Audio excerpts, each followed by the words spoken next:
போன தேர்தலுக்கு வந்து நம்ம ஒரு பாடல் ஒண்ணு பண்ணியிருந்தோம். ஸ்டாலின் தான் வராரு, விடியல் தரப்போறாருன்னு அந்த பாட்ட பாடுன ஆண்டனிதாசன் இங்க இருக்காரு.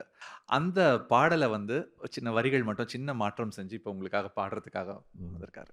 அந்த பாட்டு நான் போறதுக்கு அந்த இடத்துக்கு போறதுக்கு முன்னாடி அவங்க பாடிட்டு இருப்பாங்க அவங்களும்.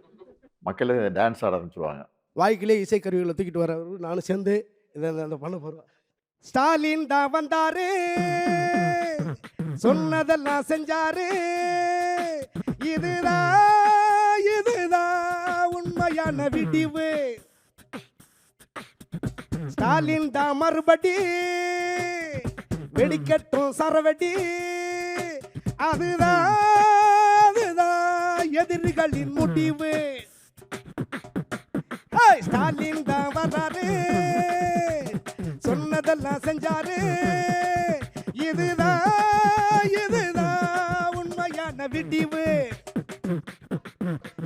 ஸ்டாலின் தான் மறுபடி வெடிக்கட்டும் சரவெடி. அதுதான் எதிரிகளின் முடிவு. நன்றி நன்றி ஐயா. வணக்கங்க ஐயா. நான் தஞ்சை மாவட்டத்திலேருந்து வந்திருக்கிறேன். நான் ஒரு நாட்டுப்புற கலைஞன். எப்படின்னா என்னுடைய ஆரம்பம் வந்து ஒரு இலை வீட்டிலேருந்து ஆரம்பித்தது. படிப்பறிவு இல்லாமல் நான் வந்து என் குடும்ப கஷ்டத்துக்காக தொழிலில் இறங்கினேன். இதை ஏன் சொல்கிறேன்னா, தமிழகத்தில் இருக்கிற ஒட்டுமொத்த அந்த கிராமிய கலைஞர், நாட்டுப்புற கலைஞர்லாம் இன்றைக்கி நல்லா வளர்ந்துருக்கோம்னா அதுக்கு நம்ம திராவிட முன்னேற்ற கழகம் தான் முக்கிய காரணம். 2005 சென்னை சங்கமம் ஸ்டார்ட் ஆகுது. 2006 கரகாட்ட கலைஞனாக இருந்தவன் இங்கே நான் சென்னை சங்கமத்திலேருந்து மேடை பாடகனாக இங்கே வர்றேன்.